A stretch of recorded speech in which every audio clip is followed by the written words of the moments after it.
Binabasa niyo ba pag nandoon kayo, whether online, virtual, or physical? Okay? Binabasa niyo ba yung tinatawag na terms and conditions? Bago kayo ay pipirma? Lalo na sa mga magtatrabaho, meron kayong kontrata, may kasama yung terms and conditions. Diba? Naalala ko yung una-una kong trabaho, 18 anyos ako. Ilang taon na yun. Una-una kong trabaho. Dahil naman sa totoo lang, kakapal naman kasi, ganyan kakapal no kontrata. Ewan ko ano itsura ng kontrata ngayon, pero ganyan yung kontrata namin noon. Tapos kada pahina, pipirmahan mo. Hassle lang ang magpirma, babasahin mo pa. So, nag-pretend talaga akong binabasa para totoo lang. 1, 2, 3, 4, 5. Next page. 1, 2, 3. Hindi ko binabasa. Ha? Pero bakit sinubukan niyong basahin? Mag-i-install kayo ng app. Terms and conditions. Alam niyo ba kaya kayo nasusundan, napapakinggan kayo at nalalaman kung nasaan kayo dahil yung terms and conditions noon, pinayagan niyo silang sundan kayo at pakinggan kayo. Terms and conditions. In everything or nearly everything po, mayroon tayong terms and conditions bago nating pirmahan o bago po tayo sumang-ayon. At marami nga pong tao na tinatanggap na lang yung terms and conditions nang hindi binabasa ito. At ang assumption natin, wala naman mangyayaring problema, okay lang yan. Maliit na bagay lang. Spiritually speaking, ganun din po yung nangyayari sa atin. Sabi dyan, many claim to follow God but never truly read His instructions. Ang terms and conditions na nasabi natin spiritually ay yung salita ng Diyos. Siguro yung terms and conditions dito sa mundo, medyo makaka-get away pa tayo dyan eh. Maliit na bagay lang siguro sa iba. Pero at the same time, pwedeng matrouble ka. Di mo alam na makakasuhan ka pala. Pirma-pirma ka na lang bigla. Yung salita ng Diyos, yung terms and conditions natin spiritually. At ang delikado dyan, hindi mo siya sineryoso. Sabi mo, okay lang yan. Mahalaga na church ako. Mahalaga naging Christian ako. Mahalaga tinanggap ko si Jesus Christ bilang aking Diyos at tagapagligtas. Let me share you a story tungkol sa isang tao na ang pangalan ay si Carl McCann. Alam niyo ba yung story na ito? Una ko siya nalaman sa isang movie, tapos nabasa ko sa Reddit, tapos may napakinggan din ako ng isa pa. So sabi ko, parang saktong-sakto. And this is a very tragic tale. Bakit po? Si Carl McCann, siya po ay isang photographer at sa wildlife photographer. And so, noong March 1981, siya po ay pumunta ng Alaska. And he will stay in Alaska for 5 months. Alam niyo yung mga ginagawa ng wildlife photographer? Tatambay lang talaga sila. Tapos hahanap sila ng whatever wildlife activity and they would take a shot. Yun yung pinagkakakitaan nila. So for 5 months, kung familiar kayo sa Alaska, medyo, ito na nga yung panahon na, gumagaba, medyo mainit na. Papunta for 5 months, papunta doon sa pinaka-summer. Ang summer po nila, by the way, alam nyo kung ilan yung temperature? 16 degrees Celsius. Yun yung mainit. Sa atin, ang sakit na ng buong katawan ko noon. Yung buto ko noon, parang na akong 70 years old. Nasubukan ko, nagmotor ako galing kami ng Vizcaya, tumawid kami ng Benguet, gabi, 14 to 16 degrees Celsius, ang sakit talaga sa everybody. Bihira. Ito yung summer nila, 16 degrees Celsius. Next. Yan. Nasabi ko na yan. Alright. And so, dito po, nag-air taxi. Alam niyo yung air taxi? Meron ba nagkaroon dito sa Pilipinas ng air taxi before pero hindi masyadong sumikat kaya tinigil din nila. Ang air taxi is babayaran mo, gagawa ka ng kontrata and then normally one way yun, whatever kung ano mapag-usapan ninyo sa kontrata. And so, nag-hire ng air taxi ito si Carl, alright, and then nagpababa siya doon sa bandang Fairbanks at madami siyang dalang equipments dahil nga for 5 months siya nandoon. Considering, ba't ayaw yan? Yan, okay? Dahil dito ay 1980s. Ewan ko kung magigets ito ng mga ngayon, Gen Z. Tsaka ng mga Gen X. Meron siyang 500 rolls of film. Ngayon, ang kailangan mo SD card. Kaya yung biruan, ewan ko, nagigets kami pag sinasabi namin, picture ka na ng picture, hindi naman maubos yung film mo. Kasi noon film. Okay, 500 rolls of film. 1,400 pounds or 640 kilos. ng provisions. May rifle siya at meron siyang shotgun. Why? 5 months, he needs to be ready. Ito na po ngayon. Okay? Iniisip niya, by August, automatic, first week ng August, susunduin siya nung kaibigan niya. Okay? Kasi ang naaalala niya, nakipag-usap siya sa kaibigan niya, and by first week of August, magkikita sila. Ngayon, iniisip niya dahil sasakay ulit siya doon sa isa pang plane, at maliit na plane yun, yung ibang mga supplies, tinapon niya na lang sa lake, kasi baka mamaya may ibang makakuha. Yun ang iniisip niya. So, actually, may diary kasi siyang sinulat eh. Alright. So, tinapon niya ngayon yung ibang mga supplies. Sabi niya ganun, anong oras na wala pa rin ah? Natapos na yung 24 hours ng pag-aantay, hindi dumating yung kaibigan niya. Sabi niya, baka nagkaroon ng konting hassle. 1 week yung lumipas, hindi dumating yung kaibigan niya. At the middle of August, doon niya na tinanggap yung reality na walang susundo sa kanya. Okay. Ang sabi ng kaibigan niya, nag-usap sila sa inuman.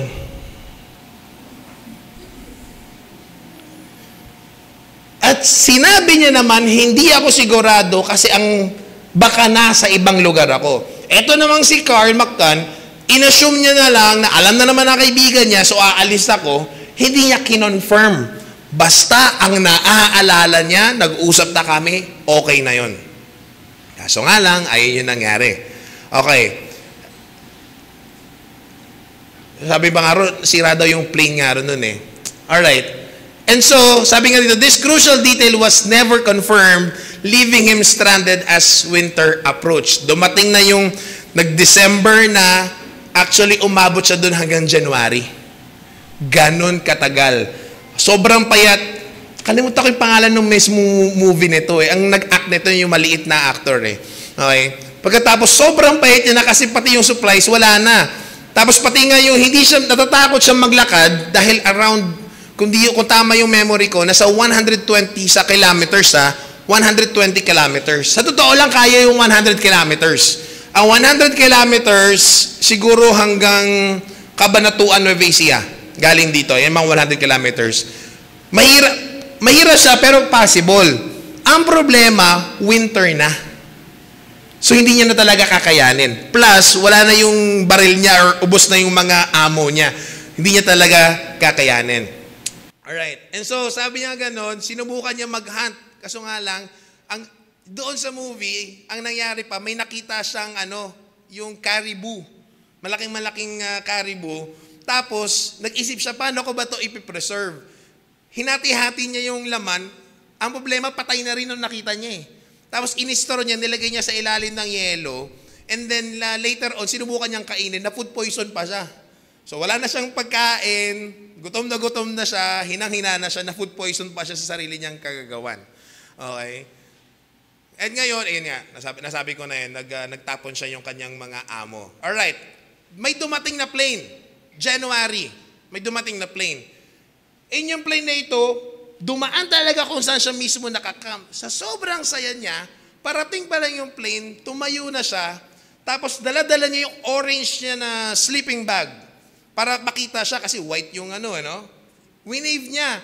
Tapos, ganyan yung ginawa niyang form. Gumaganon siya. Kasi ibig sabihin, ang saya-saya niya, yes, may pipick up na sa akin. Yes, may pipick up na sa akin. Ganon siya ng ganon.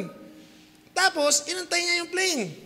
Umikot yung plane, pumunta na siya sa tent niya, inayos siya na yung gamit niya, iniisip niya, sandali lang to, bababa eh. Kasi kailangan makasayay kagad ako. Eto na yung problema. Nag-eye to eye daw sila nung pilot, dumaan lang ulit, dumiretso. Sinaantay niya, kailan kaya babalik yun? Sigurado ko nag-eye to eye kami. Sumisenyas ako sa kanya eh. Umabot na yung buong gabi, hindi siya binalikan nung plane. Okay? So, sa madaling salita, nandoon siya, and nabasa na lang natin sa diary kung ano po yung nangyari sa kanya. Later on, babasahin ko sa inyo kung paano po yung nangyari sa dulo. Hanggang dyan muna, cliffhanger ng konti. Pero here it is. The importance of meticulous planning and clear communication cannot be overstated. Kinakailangan, before you do anything, kailangan siguraduhin mo. Hindi pwedeng, sa tingin ko, eto na eh. Sa palagay ko, naayos ko na eh. Ha? Spiritually speaking, marami tayo na, sa tingin ko lang, ito ang Diyos eh. Sa tingin ko, okay na to sa Panginoon eh. Di naman siguro malupit ang Diyos, mabait ang Diyos natin eh. Marami tayong gano'n na baka, siguro, sa tingin ko, pero without confirmation na nakasulat sa salita ng Diyos. Mga kapatid, are we living in our terms or are we living in God's terms? Sa inyong pamagat ng ating pag-uusapan natin, ng ating discussion po for today, in God's terms. Pray po muna tayo. Lord, pahingi po ulit ang inyong biyaya sa amin, ang inyong pagpapala. Samahan niyo ulit kami and help us, Father, to mirror your lesson in our lives. Kahabagan niyo po kami and nawa maging katanggap-tanggap ang aming buhay po sa inyo sa araw pong ito. I pray, O God, na kung ano man po yung mga maaari maging hadlang sa aming worship sa inyo, kayo po ang siyang magsantabi. Nang sa ganon, ang saglit na oras na ito ay magamit mo namin ng matagal na panahon. I pray for the filling of the Holy Spirit to me as a speaker and to everyone as a listener. In Jesus' name, Amen. Okay. So una po, dalawang bagay lang may pag-uusapan natin. Okay, dito sa 1 Samuel chapter 4 hanggang chapter 7, dalawang bagay lang. When we get it wrong and when we get it right. So una po, when we get it wrong. Sino? Yung mga believers. Okay? Diba dito sa binasa natin sa 1 Samuel chapter 4 verses 1 hanggang 11, nandoon sila sa may Ebenezer. Ayan yung pangalan ng lugar ha. At gusto kong tandaan yan, importante yan sa dulo. Okay? Ebenezer, doon yung nangyayaring gera. Nakipaglaban sila sa mga Philistines at ilan yung tao or ilan yung Israelite na namatay? Okay? Una muna ay 4,000. 4,000 yung namatay. Okay, 4,000. So naisip nila na tara kunin natin sa Shiloh or sa Shiloh, which is their place of worship. Yung Ark of the Covenant. Ngayon ko lang nalaman na yun pala yung Tagalog ng Ark of the Covenant. Ano ulit yun? Yung hirap ng Tagalog kanina. Kaya nahirapan si RJ kanina eh. Kung English yun, mas madali. Perfect. No? Ayan, Ark of the Covenant. Familiar kayo sa Ark of the Covenant? Ano yung Ark of the Covenant? In-establish or binuo yan nung si Moses pa yung leader ng Israel. Habang sila ay nasa wilderness. Ito yung pinakadahilan kung bakit may Ark of the Covenant. Ang Ark of the Covenant is the picture or the symbol ng presensya ng Diyos. Alright? So ano itsura ng Ark of the Covenant? Ganyan, rectangle, para siyang treasure box. May dalawang cherubim na magkaharap. Alright? Golden yon, golden plate din yan. Pero kahoy yung pinaka-body.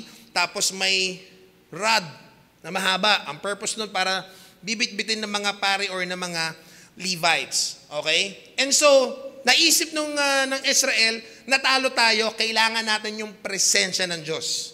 So, kunin natin yung Ark of the Covenant. Long story short, dinala nila. Ang nanguna pa yung mga anak ni Eli who was the high priest and the prophet during the time, also the judge. Ano po nangyari? Patay. Earlier, 4,000. Nung dinala na nila yung Ark of the Covenant, ilan na? 30,000 yung namatay.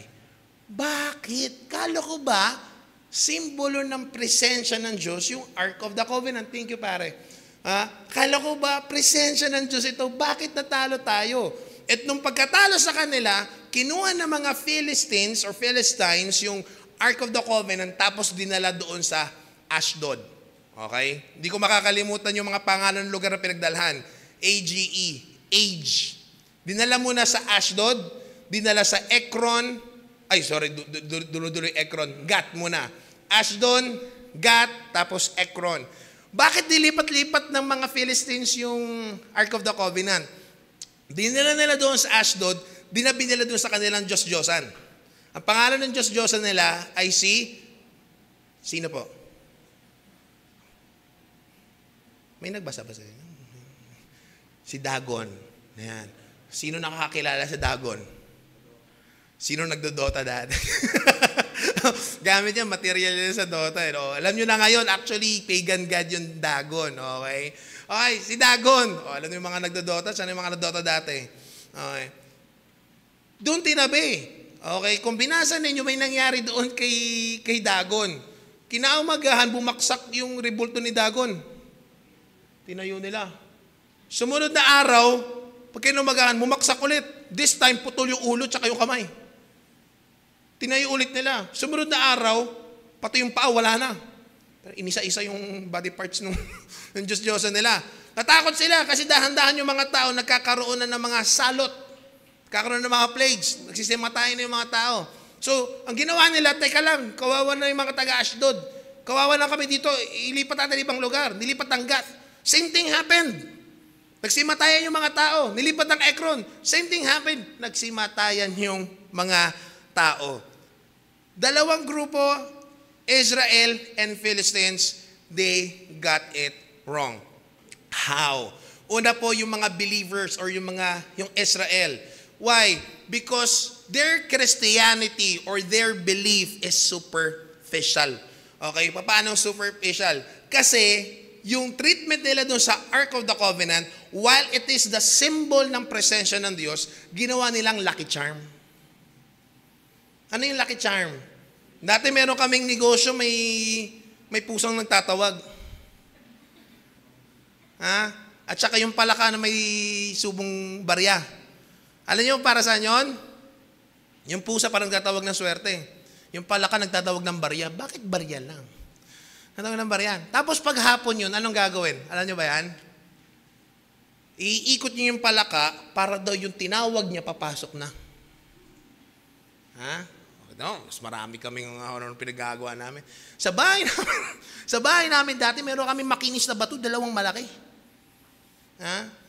Sabi ng tita ko kasi pampaswerte daw yun. Lalagay mo yun sa pinto kung saan kayo lahat pumapasok. Ha? Para pumasok yung swerte. Lasing yung pinsan ko isang araw dumating. Lasing na lasing. Pareho kami lasing naman. Pero siya nauna eh. Tapos sa tisod siya dun sa malaking bato na yon. Pagka-tisod niya, pakiramdam niya ata nabali yung dulo ng daliri niya. Sabi niya, PI, ano ba ng klaseng swerte yan? Ang sakit ng swerte na yan. Hindi swerte yan.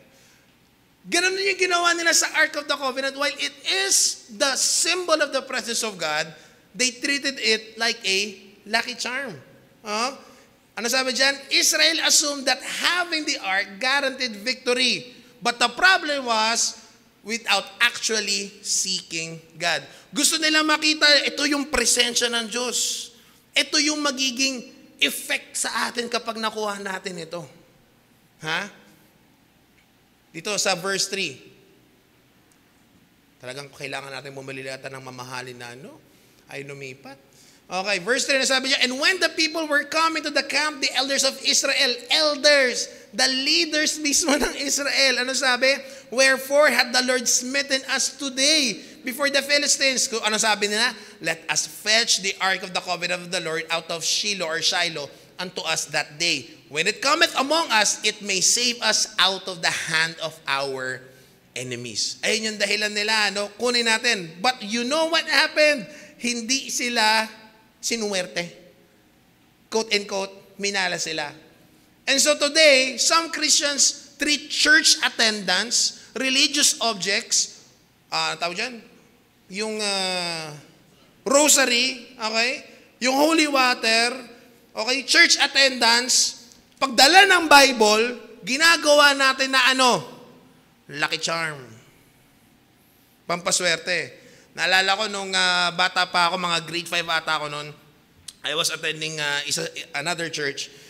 Tapos, nahulog ko tong Bible. Hindi ito ibang Bible. Bago-bago to. Pagkahulog ng Bible, sabi gano'n ng mga kasama kong, puro kami kabataan. Hindi na, hala, nahulog mo yung Bible.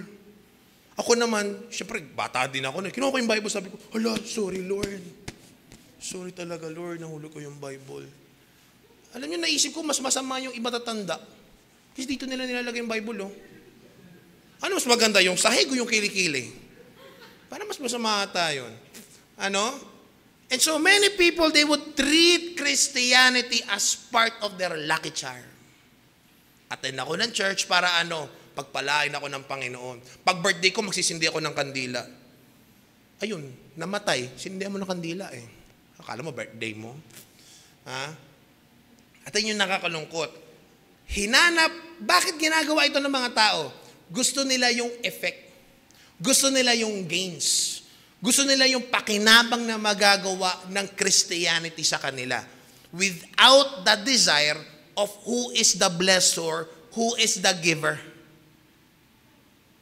Yes, simbolo ng Panginoon yung Ark of the Covenant. Kaso nga lang, simbolo lang yon.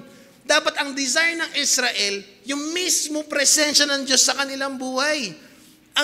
Ang desire dapat ng mga Kristiyano, ang desire dapat ng City Baptist Church, hindi lang yung building. Hindi lang makapanambahan tayo, hindi lang makapag-ministry. At sabihin ko na sa inyo, the church building, our ministries, whatever we do, can be our idolatries. Kahit gaano kaganda it may sing. Kahit nga sa mga pastor, yung mga usap-usapan natin how can we draw the thin line between passion and idolatry? Baka mamaya we're just doing things. Why? Because we love the attention and we love the gain. No? We must trust in what? God's power, not on religious symbol. Bakit? Kung magtatanong sa atin, ba't wala tayong cross? Bakit wala tayong rebulto? I can give you a long answer, but here's the short answer. Nabasa na natin. Wala yan. Objects lang yan. You don't put your trust on it. Ha? Dito na mismo, isa pang religious na symbol ng Israel noon, alam nyo, ano yung brazen altar? Ano yung brazen altar? Nung time ni Moses, dahil nagreklamo yung Israel, nagpaulan ng Diyos ng mga fiery serpents o mga venomous serpents, pagkatapos kinagat sila, nagsisimatayan sila. Sasabing ka na ng Israel, Moses, ihingi mo kami ng tawad sa Panginoon. Si Moses naman, Panginoon, patawarin mo na sila. Sabi ng Panginoon, sige, buo ka nung brazen serpent. Ang itsura niyan, may pole, tapos bronze. Familiar ba? Ano yon? Yung simbolo ng medicine, no? Ayan. Pero iba kasi yung sa medicine, ganun eh. Dalawa. Tapos anong itsura nun? Nakatayo, di ba? Tapos ganun. Anong itsura? Bakit serpent? Kasi nakatuhog yung serpent. Isaw. Yun na nalaman. Yan ang inspirasyon ng isaw. Hindi. Joke na. Hindi, kasi pinatay yung ahas. Yung ahas is si Satan. Okay? And so, alam niya ba, during the time of Hezekiah, binasag ni Hezekiah yon. Bakit ano nangyari? Yung mga tao, sinamba na nila yung brazen serpent. Yes! God commanded Israel, tingin kayo sa brazen serpent para gumaling kayo. They forgot the reason, it's just a symbol. Ang mahalaga kung sino yung nare-represent nun. Dapat lagi tayong babalik sa Panginoon. Okay? Not symbols, but God Himself. And I pray, mga kapatid, we are not just desiring the gains. Hindi lang natin hinahanap yung pakinabang na pagiging Kristiyano. Hindi lang natin hinahanap yung attention ng pagiging Kristiyano. Sana hinahanap natin mismo yung presensya ng Diyos sa buhay natin. Diba, Pastor, doctrinally speaking, Galatians, na kapag tinanggap mo si Jesus Christ bilang Diyos tagapagligtas mo, yung dwelling ng Holy Spirit nandyan na. One with you. Ephesians chapter 1 verse 1. Binubuhay na yung Espiritu mo. Yes, pero yung moment by moment na active work ng Holy Spirit, ayun yung i-desire natin. Nandyan ba nag-work ang Holy Spirit sa buhay ko? Or okay na sa akin yung pagiging Kristiyano ko? Anong sabi ng John 4:24? Napabanggit ba natin ito? God is a spirit, and they that worship Him must worship Him in what? In spirit and in truth. In spirit and in truth. Ano yun yung pinakamahalaga? Pupunta pa lang kayo dito, tinitimpla na natin yung kaluluwa natin, yung isip natin, magsasamba ko sa Panginoon. Ganda na sinabi ni Kyle kanina, no? Na may maiuwi tayo. Ilang minutes lang tayo dito? Ha? Kung nag-start tayo ng 10 o'clock, sige, maximum of 2 hours. But the sermon itself, sabihin natin approximately 1 hour. In 1 hour, ang prayer natin, you will take home something that will have an effect to you for all eternity. That's our prayer. In a span of 1 hour. We worship Him in spirit and in truth. Secondly, okay, ang tinrato nila sa Panginoon, Okay? The believers got it wrong. Israel got it wrong. Why? They treated God as an emergency faith. Ha? Emergency faith. Hanggat wala nangyayaring problema, hindi hahanapin ng Panginoon until magkaroon ng krisis sa buhay. Parang lahat ata tayo, no? Guilty. Hanggat okay lahat. Di ba? Pagka na-rock bottom na tayo, biglang Panginoon. Kaya ilang beses natin mababasa sa Bible, no? And they cried unto the Lord. And they cried unto the Lord. Dapat kahit wala pa yung sakit, hinanap ng Panginoon. Sabi sa verse 4, so the people sent to Shiloh, that they might bring from thence the ark of the covenant of the Lord of hosts, which dwells between the cherubims, and the two sons of Eli. Ito yung mga anak ng high priest, si Hophni at si Phinehas, were there with the ark of the covenant of God. Kita mo rin itong dalawa na ito. Si Eli din, yung mga elders din, walang discernment. Nakakita tayo katulad dun sa book of Joshua at sa Judges. Alam nyo ba, isa lang yung nakita kong problema all throughout. Isa lang, whenever they lose, and whenever there is crisis, isa lang yung nakita kong problema. Alam nyo kung ano? Hindi sila nag-pray. Pansinin ninyo, nung tuwing matatalo si Joshua, pansinin niyo yung problema, hindi siya nakipag-usap sa Diyos. Pansinin niyo yung Judges, kailan ulit sila nalilintikan kapag hindi na sila nakikipag-usap sa Diyos, when they were doing everything according to their own eyes. Ha? Yun lang no? Kasi bakit? Hindi tayo sanay makipag-usap sa Panginoon. Ginawa nating 911 ng Diyos. Hanggat hindi kailangan, wala dyan sa emergency natin. Ha? Yan ayaw talaga. And so yung Israel, anong ginawa nila noon? They also just called on God when they were losing. Kundi pa sila natalo, di nila hinanap ang Panginoon. Hindi nga Panginoon ang hinanap din nila Anong hinanap nila? Yung gain ng presensya ng Diyos, not God Himself. Sabihin ko na sa inyo kaagad po ngayon, ito yung mahirap sa atin. Narinig ko to kay Paul Washer, if you know him. Sabi niya nga ganon, I know Christians have a very poor theology when they say this. I want God to be part of my life. Ang liit nung doktrina at theology na alam nila kapag sinasabi nilang gusto nilang maging parte ng buhay nila ang Diyos. Dapat buong buhay mo ang Diyos. Ganon kaliit ang Diyos natin, hinahanapan natin siya kung saan siya ipapasok sa buhay natin. Lord, ito yung buong life ko, ito yung daily schedule ko, ito yung ginagawa ko, Panginoon. And somewhere there, i-insert kita. And there would be times na wala ang Diyos, pero for emergency reasons, pasok ang Diyos. Right? Sabi niya, that's a very poor theology. Dapat hindi bahagi ang Diyos ng buhay mo. Dapat Diyos ang buhay mo. Siya dapat, sa Kanya umiikot dapat ang buhay mo. Kapag ngayon, hanggang ngayon, sinasabi mo sa asawa mo, sa partner mo sa buhay na, ikaw ang mundo ko. Pwede na rin naman. Basta yung kalawakan ng Diyos, ha? Okay. Laki-laki ng Diyos for us to put Him in a compartment. Okay? And so, hanggang sa panahon po natin ngayon, okay? Talo na tayo dyan. Alam niyo na, nakwento ko na. So, sa panahon natin ngayon, hanggang ngayon po mga kapatid, yung mga mananampalataya, kailan lang magpe-pray? Kailan lang ang church magpe-pray? Yes. When the tough gets going. The going gets tough. Ha? Poor. Ang liit ng tingin natin sa Diyos. Ha? Totally walang relationship. Ginawa na natin pampaswerte ng buhay natin. Ano po yung gusto ng Panginoon? True faith is consistent, hindi lang kapag hirap tayo sa buhay. Oh? Dapat yung prayer natin, hindi lang, yes, gets ko naman yun na kapag nasa bottom tayo, talaga ang sarap mag-pray kasi yung damdamin mo, masakit na masakit, hirap na hirap. Pero di kaya maganda, on highs and lows, you meet God everywhere? Whether in the valleys or in the mountain tops, you can meet God anywhere. Di ba dapat ganon? Di ba pwedeng maging high ka pa rin and hungry for God habang nandun ka sa mountain tops? Di ba pwede na kahit na masaya ka sa buhay, mas lalong masaya ka sa Panginoon? Di ba pwedeng ganon?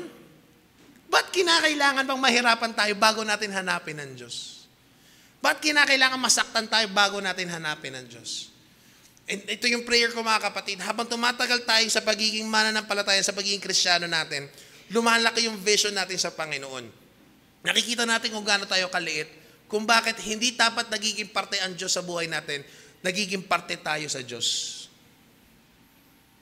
Dapat doon tayo nalulunod sa puso ng Panginoon.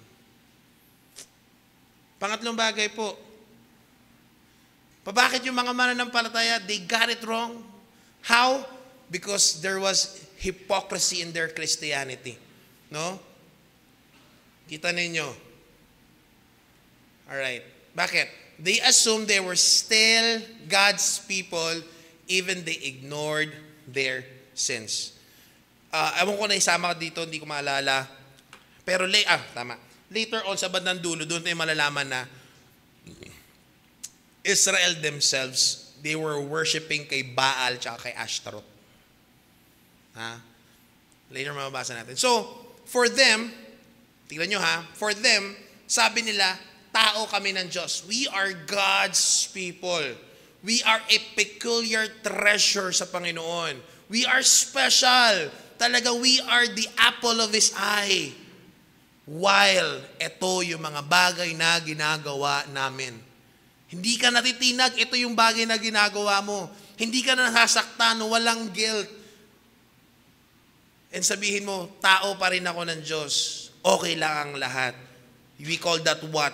Christian hypocrisy because there's faith but without repentance. Ano po ba yung repentance mga kapatid? Repentance is the change of mind. May tatlong Greek word kasi yung repentance. Pero yung gusto ko munang mag-grasp natin is the change of mind.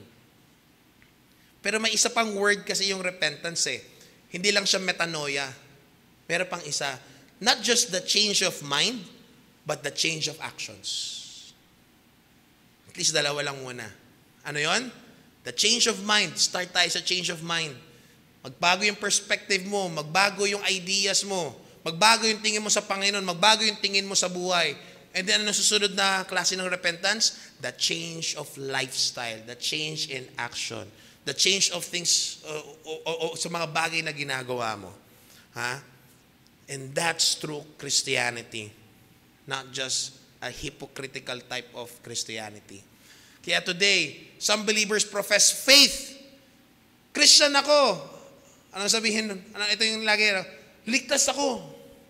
Nanampalataya ako kay Jesus Christ. Sinampalatayaan ako siya bilang aking Diyos at tagapagligtas. Pero I do not hate sin. Kasi I am saved by grace through faith. Not by works, not by religion, praise God. Pero part ng pagiging totoong Kristiyano yung you do not only profess faith. Di mo lang sinasabi na nanampalataya ka. Anong sabi ni James the Just, half-brother of Jesus Christ? Show me your faith, and I will show you my faith with works. Let me be clear, baka namin misquote ako ng iba. Hindi po nakaliligtas yung mabuting gawa. There's no amount of good works para makaligtas sa'yo. And also, that would be blasphemous. Pang-aapak yung sa ginawa ni Jesus Christ. Alam niyo kung bakit? Pag sinabi mo, kaya mong iligtas yung sarili mo sa mabuti mong gawa, ibig mong sabihin, kulang yung ginawa ni Kristo sa krus. Kulang ba? Mahinang Kristo yun. Mahinang Kristo yun kapag kinakailangan tulungan mo pa. Kailangan mo tulungan Kristo mo? Kulang yun. Kristo sa sabungan yun. Sumisigaw ng logis tsaka pusyam.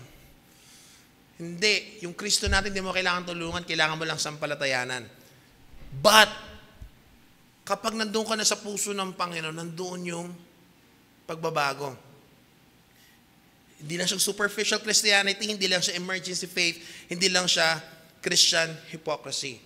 So here's the truth. Okay?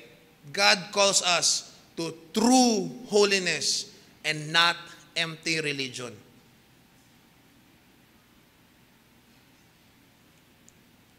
Alam mo, wherever I go, talaga naman masaya-masaya ako whenever I would meet Christians. Diba? Pag si Roger, may kwento siya kahapon May kausap siya kahapon, Christian din daw, anak pa ng pastor. Ang saya-saya ni Rugin. Ha?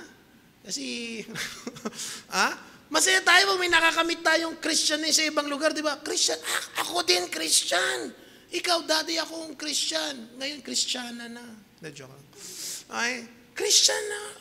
Ako din Christian. Pero, bakit parang walang interest sa Panginoon?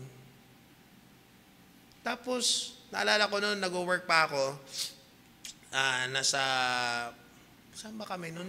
Makati ba o dito sa may Kumalala? Basta nasa parking lot kami. Tapos, nag-attend na ako noon sa Bread of Life. Okay? Bagong-bago, nakikinig-kinig pa lang ako noon. And then, I assume, listen to this, I assume I'm a Christian. Okay? I assume I'm a Christian. So, nandun ako sa parking lot, nagyoyosi ako, tapos, dumating yung isa naming tropa, nagkukwentuhan kami. Sabi niya, pre, ako din, Christian. Ay, ikaw din? Oo nga, nakakatuwa. Oo nga, nakakatuwa. Dalawa kami. Para kami mga siraulo. Christian daw. God calls us to true holiness and not empty religion. Okay, anong sabi dyan? Sabi ni Paul kay Timothy, reminder niya sa churches na hinahawakan ni Timothy, having a form of godliness. Watch. Having a form of godliness, but denying the power. Paano deny yung power? Baliktad yung pamumuhay. It's just a form of godliness. Anong sabi ni Paul? From such, turn away. Okay? At sabihin ko po sa inyo, yung desire for obedience and desire for God, it does not happen na bigla na lang, poof, ganon. You need to be intentional na, gusto kong pakinggan, gusto kong may change, gusto kong may mangyari. How did non-believers, how did the Philistines got it wrong? Okay. Bibilisan ko na. Pero sana gumagana tong remote. Okay. They got it wrong because of atheism or skepticism. Okay, iniisip nila na bakit? Iniisip nila, lalabanan natin ng Diyos. Ano lang? Motivational talk. Pep talk lang. Anong sabi nung mga leaders ng Philistines? Ganda nung pagkabasa doon, magpakalalaki tayo. Ayun sinabi sa translation sa Tagalog, magpakalalaki tayo, kakayanin natin to. Totoo naman, natalo talaga nila Israel. No? 30,000 naman talaga yung napatay nila. Pero they have that idea na kaya nilang labanan mismo ang Diyos ng Israel. Okay? Which is actually atheism or skepticism. Okay. Ayun. Anong ginawa ng Philistines? So natalo nila ang Israel, kinuha nila yung Ark of the Covenant. Isip nila, wala na, talo na sa atin. Tapos later on, mababasa ninyo, tinabid doon sa Diyos nila, doon kay Dagon. Bakit? Ayun. Sa verse 1, sabi, and the Philistines took the Ark of the God and brought it from Ebenezer unto Ashdod. Pagkatapos, when the Philistines took the Ark of God, they brought it unto the house of Dagon and set it by Dagon tinabi. Bakit? Kita mo, kay ikaw, ang Diyos ng Israel, mas malakas ang Diyos namin kasi talo namin kayo. Akala nila, rebulto yung Ark of the Covenant Kaya doon nila tinabi, akala nila may labanan na mangyayari. Nakita nyo yung dalawang rebulto, may naglaban? Gumaganon pareho? Sirinig yung boses, wala gano'n. Ano yun? Tawag mo dito, Gundam lang yun. Gundam yung nakita mo naglalaban. Diyan lang, ilalala ko. Okay. Today, many believers, iniisip nila, they can remove God from society. Anong sabi nila? Lagi ko naririnig to. Di nyo ba alam na science disprove God? Science disproves God. Ano naman, napaka-archaic nyo naman. Hindi nyo ba alam na naniniwala kayo sa fairy tales? Whenever I would hear that, alam kong hindi nagbasa, hindi nag-aral yung mga tao na yun. Bakit? Kasi there's more evidences of scriptures, of biblical scriptures, compared to any other historical evidence. It's the Bible. Alam nyo, compared to other historical evidences or sabi natin manuscripts, alam nyo ba yung Bible, lamang ng at least 80%. 80%. Yung sa kanila, umabot lang 1,700. Yung pinakamarami. Alam nyo kung ilan yung Bible? New Testament alone? 25,000 and counting. Evidences, that's on manuscripts alone. Archaeology, hanggang ngayon may discover. To this day. We do not believe on the God superficially. We believe in the God with evidence. Pero ba't kailangan mo ng faith? Hindi mo pa siya nakikita eh. Pero you can see the tracks. You can see the footprints na totoong meron. Alright? And so, atheism, sabi nga ni, pangalan nito, kulay pula yung background. Hindi si Red Pen. Puro pula sila. Si Red Pen, yung isa pa yung matapang na nakasalamin. Hindi, yung isa pa. Frank Turek. Ang pangalan nung podcast niya, I don't have a faith to be an atheist. Alam niyo ba, atheism is a faith? Kasi you have to believe everything came from nothing. That's faith. That's another religion. Atheism is a religion. Ha? Sabi nung kausap ni Kent Hovind, sabi, pinapaliwanag niya na everything came from its own species. Biblical creationist si Kent Hovind. Tapos sabi ng scientist, that's funny. Ha? How can isang pair ng dog tapos iba't ibang klaseng breed ng dog naglabasan? Sabi niya ganon, who's more sane? Me believing na yung lahat ng breed came from one pair, or you believing that all breeds came from rocks? Sinong baliw sa atin? Can life come from non-life? Ha? So society to this day is trying to what? Disprove and remove God. Pero alam natin hindi nila kaya. Truth is, God cannot be removed from reality. Society can try, but He cannot be removed realistically, no matter how much people reject Him. Ay, naalala ko tuloy si, pangalan nito, sorry, controversial, pero si Zachariah, si Ravi, sabi niya gano'n sa kausap niya, do you believe there's no God? Sabi ng kausap niya atheist, yes, I believe there's no God. The Bible say that too. So binasa niya ito, the fool saith in his heart, there is no God. So yes, fools, yung mga hunghang, mga hangal, they would say there is no God. They are corrupt. They have done abominable works. There is none that doeth good. Diyan ang galing sa Romans chapter 3. Another, how would the non-believers get it wrong? Polytheism, religious relativism, and New Age thinking. If you are not familiar with these things, take a picture, research nyo later on, because that's part of your Christian duty. Studying on your own.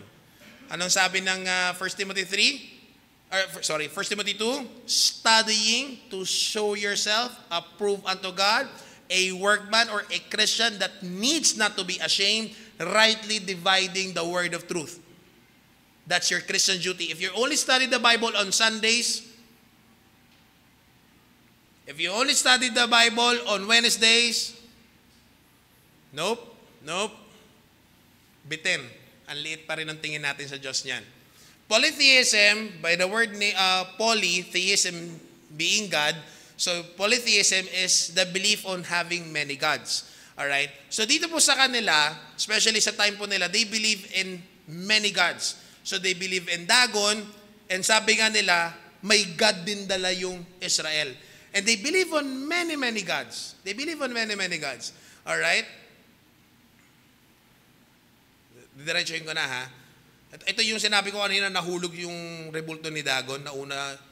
Yung una, nahulog lang, sumunod, nahulog, putol yung ulo, putol yung kamay. Pangatlong araw, putol na patay yung paa. Kung tinayo ulit nila yon, abo na yun, sumunod na araw.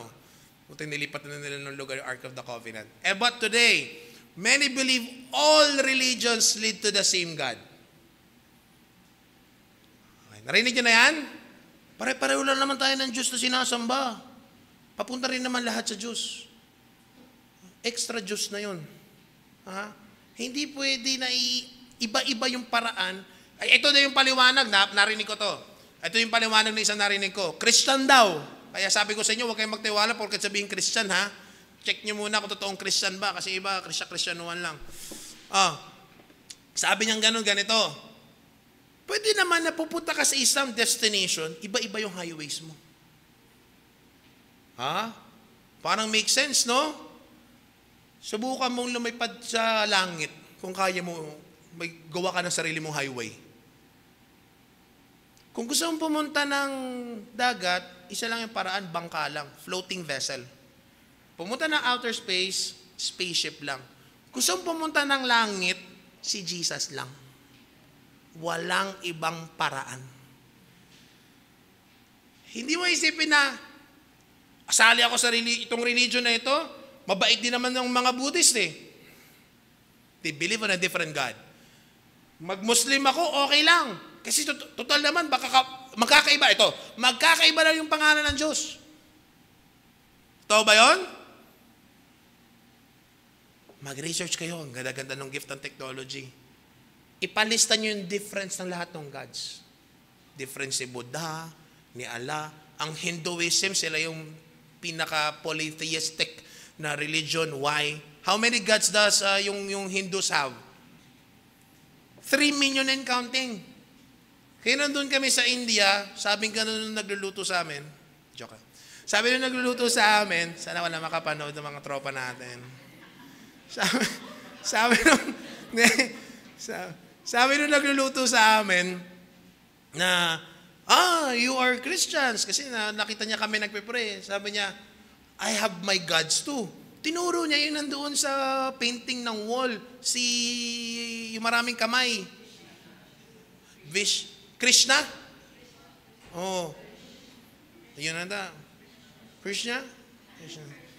Maraming kamay. Sabi ko, Tapos doon yung paliwanag sa amin na kung God mo si Krishna, kung God mo si Shiva, kung God mo kung sino-sino pang gods nila, wala daw problema. Tapos idagdag mo lang si Jesus. Idagdag mo lang si Jesus, wala daw silang problema. Pero kapag sinabi mo na si Jesus lang ang Diyos, magpapatayan kayo. Kita niyo yun? Walang problema kahit ilan ang Diyos mo. Kahit mag-extra Diyos ka pa. Walang problema. Pero ang problema kapag si Jesus lang ang daan mo, pag si Jesus lang ang Diyos mo. Mga kapatid, wala lang ibang Diyos. Iisa lang ang Diyos, sabi ng salita ng Diyos. There's no other evidences that is more powerful, that is more impactful than the Bible. Only the Bible. Okay? Subukan nyo maghanap. Even the Quran. Alam nyo kung paano nasulat daw yung Quran? Ang nagsulat daw nun Sino? Si Allah. Tinanong namin, hindi ba si Muhammad? Hindi si Allah. Batanggen nyo yun. Galing yun. Bilis nyo na. Si Allah. Si Allah daw nagsulat. Paano? Nahulog na lang daw yung Quran. Mayroon na. Kundi ba na? Wala. Paano mo i-argument yun? Wala. Di ka maka-argue nun. Hindi pwede ka. Hindi nga. Hinulog na sa amin yung Quran eh.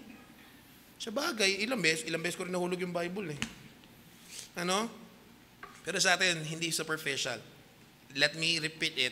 Not all the religions lead to God. And there is only one God, the God of the Bible. If hindi pa firm yung faith mo dyan, I suggest mag-study ka kahit sa sarili mong paraan. Babanggit ko ito madalas, si Jim Warner Wallace, he was an atheist before. And then gusto niya talaga, galit na galit siya kasi nung naupo siya ang una naging Christian yung wife niya. Tapos detective siya. In-invite siya sa church. Pag upo niya ng church, nagalit siya. Alam niyo kung bakit? Ang sabi sa kanya ng pastor, the only way to salvation, the only way to heaven is Jesus alone. Sabi niya, this self-righteous man, paano Jesus lang? Hindi ako maliligtas kapag ganun. So pag-uwi niya, inaral niya. Ginamit niya yung profession niya being a detective. Wala niyo, ano nangyari? Naging Christian. After many evidences, after niyang i-investigate, na-prove niya na totoo talaga yung read his works, Jim Warner Wallace, sino pa yung isa pang nag-investigate na dating atheist? Lee Strobel. Anong libro yan? The case of Christianity. The case of Christ. Dinagtungan ko na, magalit na sa akin yun. Okay, the case of Christ. Yung kay J. Warner Wallace, ang libro niya is Cold Case Christianity. Read those books. Ay nako, ang dami na nag-aral kung paano mapatunayan na totoo talaga yung Christianity and only Christianity. Alright? Nilagay ko na rin dyan, Nagsabay-sabay ko na. I pray you are not believing in astrology. Ano yung ngayong taon? Year of the, ano na ngayon? Wood snake. Specific pa Kasi meron ding, water snake. Di nagsabi, avatar pala yun. Water, air. Avatar pala yung astrology minsan, no? Okay. Listen carefully. That is considered polytheism. Kasi you are relying your confidence, your fortune, your faith to some cosmic na hindi totoo. Okay? If you're still believing in, yung local natin? Horoscope. Horoscope. Pag ako, August ako, anong horoscope ko? Leo. Yan. Tapos, ang compatible sa'yo, halimbawa lang, di ako sigurado Virgo. Ngayon, nung nagkaroon ka na ng bakit okay na okay kayo, ay hindi Virgo, baka di kami maging okay nito. Ay buang. Kita mo, nilagay mo yung faith mo doon sa hindi naman makatotohanan. That is form of polytheism, mga kapatid. Walang evidence noon. Wala siyang solid basis. Bible lang po yung may solid basis. And listen carefully, I heard this from our friend.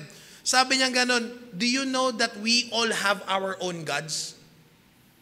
Later on, mababasa natin, baka hindi na due to time. Alam niyo ba? Sabi niya ganon, we all have our own gods. The reason we have our own gods because we have our preferences and so we create our own gods. Bakit yung Israel ay hindi nila gusto si Yahweh lang? Bakit kailangan idagdag si Ashtaroth at saka si Baal? Kasi si Yahweh maraming bawal. Kay Ashtaroth pwede ito. Kay Baal pwede ito. Gumawa sila ng sariling Diyos nila kasi preferences. Kapag ayaw na ni Yahweh ito, next week na kita sasambahin sa ibang Diyos muna ako. Kasi bawal sa'yo itong gusto ko Ito yung gusto ko, hindi mo ma-provide. Ako, kukunin ko to sa iba. Do we have only one God, mga kapatid? Or are we polytheistic in nature? Dahil sa, we call on different preferences. Okay? Remember, God is not limited by geography or nation. Back then, they believed na, okay lang, dito sa lugar natin may Diyos. Ito iba rin yung Diyos nila. Ito iba rin yung Diyos nila. No. Our God is not limited. Kailangan basahin itong verse na ito. Okay. Ano sabi ng Jeremiah 23? Maganda, start kayo sa verse 23. Pero ito, verse 24. Can any hide himself in secret places that I shall not see him? This is Jehovah, this is Yahweh speaking. Sabi niya, saith Jehovah, do not I fill heaven and earth, saith the Lord. Ang Diyos po, hindi lang po nandito sa earth. Ang Diyos po, hindi lang po nasa universe. Yung sinasabi dyan, do not I fill heaven and earth? 3 heavens. First heaven kung nasaan yung atmosphere natin. Second heaven kung nasaan yung mga planetary system. Okay? Third heaven kung saan yung habitation ng heavenly beings. Okay? Kaya nung sinabi dyan, do not I fill heaven and earth, pinupuno ng Diyos, ito, first heaven, second heaven, third heaven. But let us not imagine as if God is inside these heavens. Okay? Yung buong universe ang nasa Diyos. That's why God fills heaven and earth. Ano sabi dyan? Meron bang lugar na makapagtatago kayo sa akin? Meron bang lugar na wala yung presensya ko doon? I fill heaven and earth. Sabi nung isang Bible study ko, pastor, paano sa beer house? Di ba masamang lugar yon? Alit naman ng Diyos mo, nilimitahan mo, paano mampaparusa ang Diyos kung hindi niya alam yung ginagawa mong kalokohan? Okay? God is the one true God. There is no other. Mabilis ako na to. Okay. Alright. How did the non-believers got it wrong? Okay? By hardening their heart. Okay. problema. Okay. Okay. Napaliwanag ko na rin naman ito eh. Pero, nung nangyari dito, whether in Ashdod, in Gath, or in Ekron, nagkaroon sila ng mga plagues or ng mga salot. Kaya nga, finally, sumunod sabi nila, ibalik na lang sa Israel. Kasi, pinaparusahan tayo ng Diyos nila. Okay? Ang problema doon, hindi pa sila entirely na nanampalataya. Okay? And so today, some people face crisis, sickness, loss, challenges of life, but still reject God. Alam nyo ba, na kung minsan yung problema, madalas yung crisis is a gift. Even to non-believers, it's a gift. Why? It's an opportunity to find God, to seek after God. It's a gift. Dito, they should have turned, sabi kanina ni Aldrich kanina, yung weakness to strength. They should have turned their adversity to their advantage. Yung na-miss nilang opportunity. Sana yung adversity can be turned to advantages. Okay? Okay. I'll be quick with this one. So ano yung una? When we got it wrong. Believers got it wrong. Non-believers got it wrong. How can we get it right? Actually, ito yung maganda sa non-believers. Ano yung maganda nangyari sa Philistines? Later on, they acknowledge God's power. How? Okay? By acknowledging yung power ng Panginoon and His authority. Na finally na-recognize sila, ito talaga, makapangyarihan ang Diyos ng Israel. Then, Philistines admitted that their troubles were from Yahweh. And it was not a coincidence. Diba sabi nila, hindi na aksidente ka lang. Hindi may nangyari lang problema. Hindi challenge lang yun sa buhay. Itong maganda sa Philistines, sinabi talaga nila, pinaparusahan tayo, pinapalo tayo, may crisis tayo dahil sa Panginoon nila ng Israel, dahil kay Yahweh. Okay? Anong sabi sa verse 2? The Philistines called for the priests and the diviners. Yun lang ang problema, kulang pa rin. What shall we do to the ark of the Lord? Tell us wherewith we shall send it to His place. So yes, after suffering plagues, anong sabi nila? He, Yahweh, hath done us this great evil. Teka lang, gumawa ng evil ang Diyos? Okay, ang translation po niyan, proper translation is crisis. He had done us this great crisis. Okay, this great trouble. Ayan yung niyan. Pero kasi sa King James itong version na gamit ko ngayon. Alright? So ang beautiful is some non-believers eventually see God's power. Saan? Sa creation, sa life events. And that's what's beautiful. May mga pinagpipray kayo non-believers, family ninyo, friends ninyo, kapitbahay, mga kakilala. Good. Alright? That's very good. Alam nyo man na walang taong matigas. Ang sabi ng Bible, I will turn your heart of stone to flesh. So ibig sabihin, kahit gaano katigas yan, okay lang yan. Ipag-pray nyo lang kasi alam nyo ba, even yung gospel ng sharing mismo, that's not even the power. The power itself is yung nag-empower sa'yo, which is God. Kaya even before you share the gospel, before you share your faith, make sure that you are well connected with God. Okay? Dapat well connected tayo sa Diyos. Okay? Kaya yan. Even those who resist God will eventually acknowledge His power.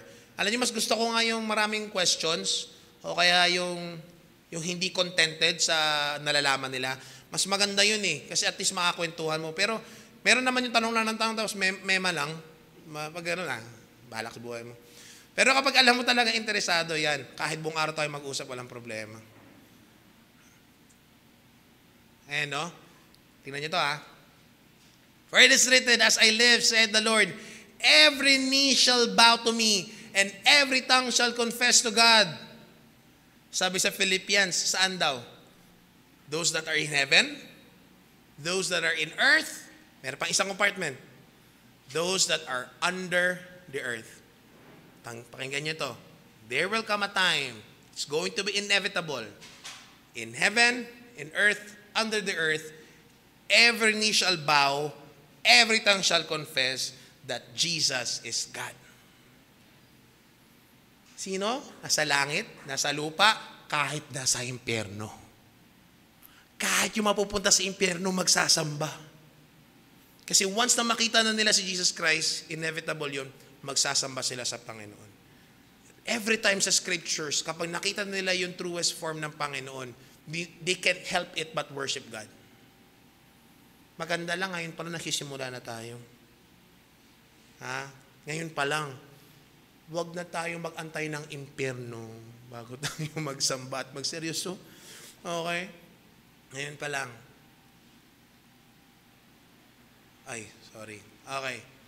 I'll jump na lang kasi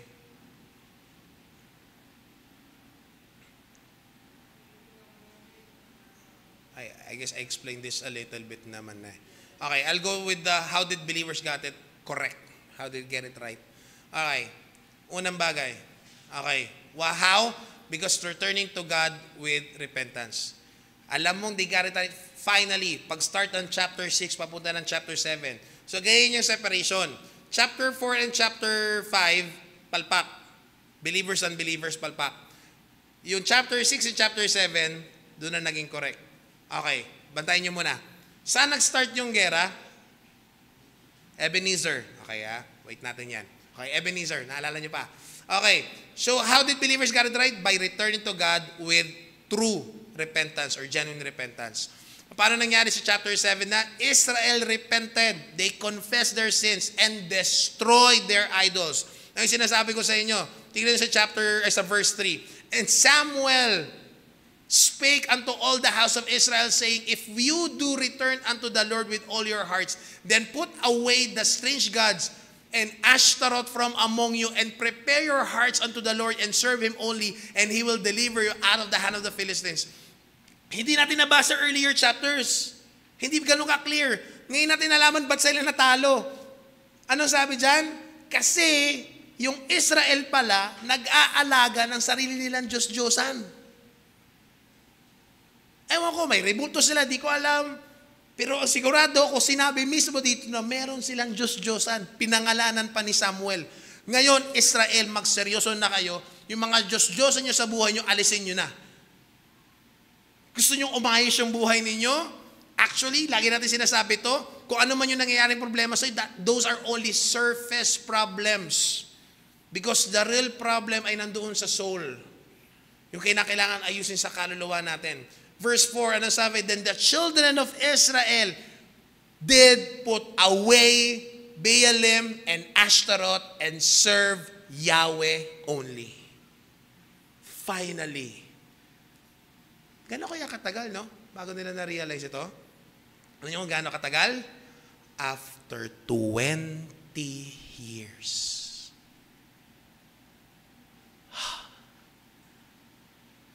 Paikot-ikot pala si Ark of the Covenant for 20 years. We are God's people! 20 years present si Ashtaroth tsaka si Baalim sa mga tahanan nila, sa buhay nila. And so listen carefully. It does not matter how long you have been a Christian. It does not matter kung gaano karami yung alam natin sa salita ng Diyos. Okay? Hindi ko nire-ridicule, kailangan mag-aral tayo ng salita ng Diyos kasi para tayo makilala ang Panginoon. But, not just the change of mind, but the change of life. For 20 years, finally, Israel lamented and turned back to God. After 20 silver years of spiritual dryness, muntikan na silang mag-celebrate ng anniversaries. Okay? Ito, and it came to pass, while the ark abode in Kirjat Jearim, that the time was long, for it was 20 years, and all the house of Israel lamented after the Lord. Okay? So, today, true believers submit fully to God, not just in words, but in action. Alam nyo na walang ibang mag-judge sa sarili natin, sabi ni Paul. Anong sabi ni Paul? Maganda i-judge natin yung sarili natin. Si Jesus pala yun. Judge natin yung sarili natin. Wala nang ibang magko-command sa life mo, sino lang? Ikaw lang din. Walang ibang magdidiscipline sa'yo, ikaw lang din. Walang ibang magtitrain sa person mo kung hindi ikaw din. Kasi ikaw yung nakakabantay ng totoong nangyayari dyan. Ikaw lang ang nakakaalam, wala nang iba. Okay? And so kung totoong mananampalataya, we have to submit fully to God. Anong sabi ng mga leaders natin kanina? Siguradong meron kailangang ayusin sa atin. Pero sana huwag manatiling kailangang ayusin. Sana pinapaayos natin sa Panginoon. Lord, hindi ko alam paano ayusin to. I have been in this idolatrous life for very long. Whatever that is. Form of money, whatever desires, ungodly lifestyle, yung ayaw ng Diyos sa atin. Hindi naman na, ito na yung pagkakilala sa akin eh. Ito na yung pagkakala nila sa akin eh. Ang hirap na i-change. Si Paul naligtas, gurang na yun eh. Mamamatay tao siya, gurang na eh. Pero binago pa rin naman, no? Yung isang si Dr. Felicidad, sabi ni sa akin, yung sa anong lugar ito? Sa Congo, 50 years old. Nag-start siya mag-mission. I don't know. God can start something in your life at whatever stage and phase. Okay? Ano sabi dyan? God desires genuine repentance more than empty rituals. Pwede mong i-add yan sa rap mo, Aldrich. God desires genuine repentance more than empty rituals. Sakto yung yung syllabication. Sige, maganda kasi ito sa Joel. Okay, Joel chapter 2, verse 12 to 13. Sabi niya, therefore also now saith the Lord, turn ye even to me with all your heart, and with fasting and weeping and with mourning, and rend your heart and not your garments, and turn unto the Lord your God. For he is gracious, merciful, slow to anger, and of great kindness, and repenteth him of the evil. Whatever yung naging lifestyle natin na hindi gusto ng Panginoon, if we are true believers, pwede natin ipaayos yan sa Panginoon. And God would love that. God would love to fix us. I'll jump na sa ating conclusion. I'm sorry. Bigay ko sa inyo yung aking manuscript. Ito na. Okay. How did believers get it right? With continual commitment. Revival. Genuine revival. Alright? Anong sabi doon sa chapter 7 sa verse 12? Si Samuel, leading Israel to godliness, set up the Ebenezer stone. Anong ibig sabihin ng Ebenezer? Stone of help or rock of help. Nandoon na, no? Chapter 6 pa, chapter 4 pa lang, nandoon na rin yung clue. Ang pangalan ng lugar, Ebenezer. Kaso nga lang, di kasi nila hinahanap ang Panginoon. Nandoon na pala mismo yung help. Ano sabihin na Ebenezer? The stone of help. Kaya may pastor kami pangalan Ebenezer. Mukha rin siyang rock lang ngayon. Joke lang. Kasi maliit siya. Okay, tandaan na yun. Ayaw mo lumipat Okay. Diretso ko na So, true believers remember God's past faithfulness to strengthen trust. Ano yung mga ginawa ng Panginoon sa buhay natin? So, revival is not a one-time event. Tandaan nyo, ano yan? A lifetime pursuit.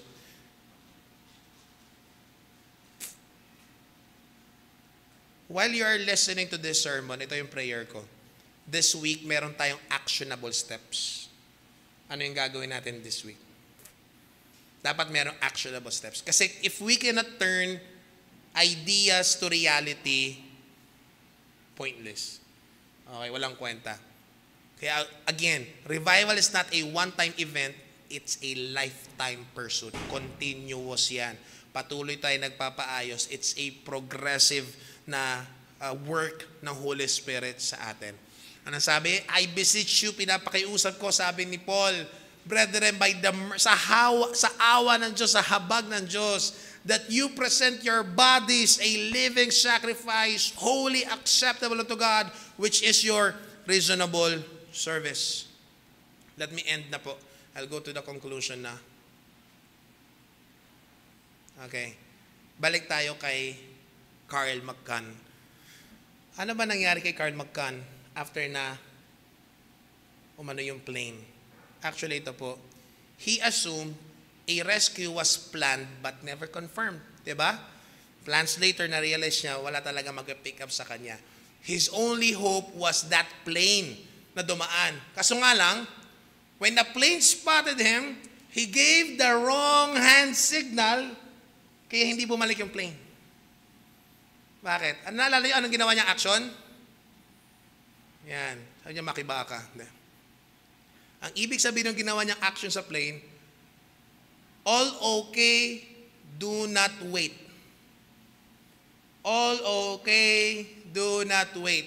So yes, sabi po nung pilot, nakita daw siya, pero mukhang wala namang problema kasi sumenyas ng all okay, do not wait.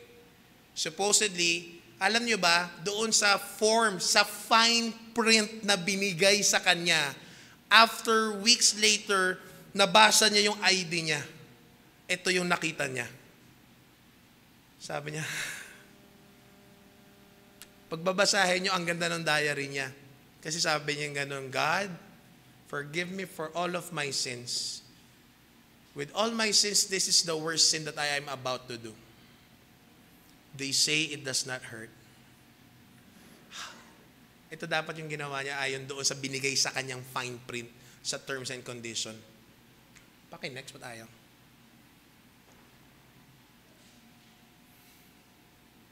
Dapat ganun. Ha? Pick us up. Aircraft abandoned. Anong problema ulit? Anong problema? Hindi nagbasa.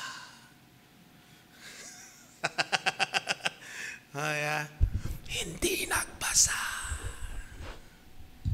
Nagbasa tayo mga kapatid? Baka mamaya sabi natin sa Panginoon, di ba Lord okay naman? Di ba Lord wala naman problema? Baka matulad tayo kay Carl. He never read the fine print of his survival plan. Are we reading the terms and conditions of God's instructions? Are we serious about it? Do we desire it?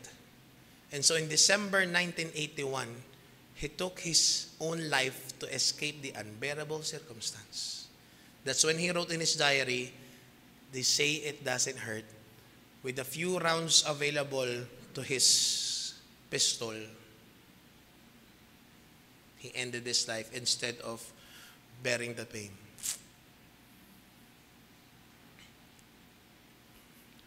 Many people assume they are spiritually safe, but never check God's word to confirm it. Are we reading the scriptures? Are you reading the word? O akala natin okay na tayong Christian?